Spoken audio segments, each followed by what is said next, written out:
Hey everybody, it's Joe Delara, and I've got a couple of my favorite plays for Game 2 of the Eastern Conference Finals between the Boston Celtics and the Miami Heat, as Boston looks to even up this series at 1 game apiece. Look, I think that this is a great spot to back the Boston Celtics, and here's why.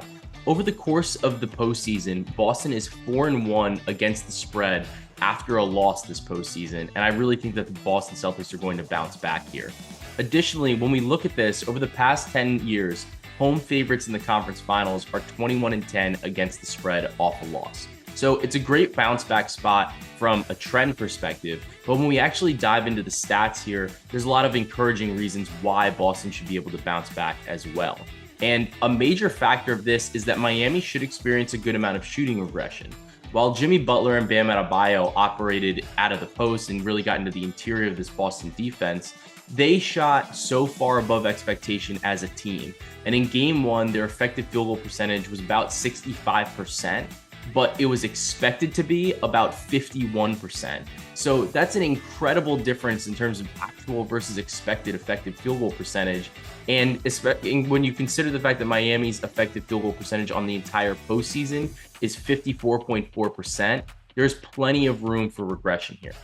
Additionally, when we look at this throughout the postseason with the Celtics, they've kind of done this thing where they underestimate their opponents, they come out flat, or they don't put a team away, and then it gives them the opportunity to go on a run. So even though Miami won this game, they didn't win it in a super convincing manner. Boston still mounted a bit of a push. However, when we look at this, there are certain things that we can take for Boston that they did well in game 1 that they can carry over to game 2. And one of which was that they outscored Miami 62-40 in the paint. So Boston still managed a 120.8 offensive rating with an effective field goal percentage of 58%. And that was despite shooting just 34.5% from three-point range, which is a far cry from their 39.8% mark throughout the entire postseason. So that's a number that I expect to regulate here in game 2. Another reason why I'm encouraged by this is that Boston found a lot of success, not with isolation, but it was a result of fluid ball movement and dribble penetration. And they were able to get into the teeth of that Miami zone defense and send that team into rotation.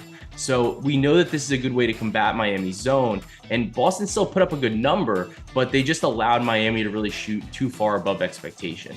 So I like backing the Boston Celtics in the first half and on the full game because I really do think this is an excellent bounce back spot for them. And I'll take them at -5.5 in the first half and -9 on the full game.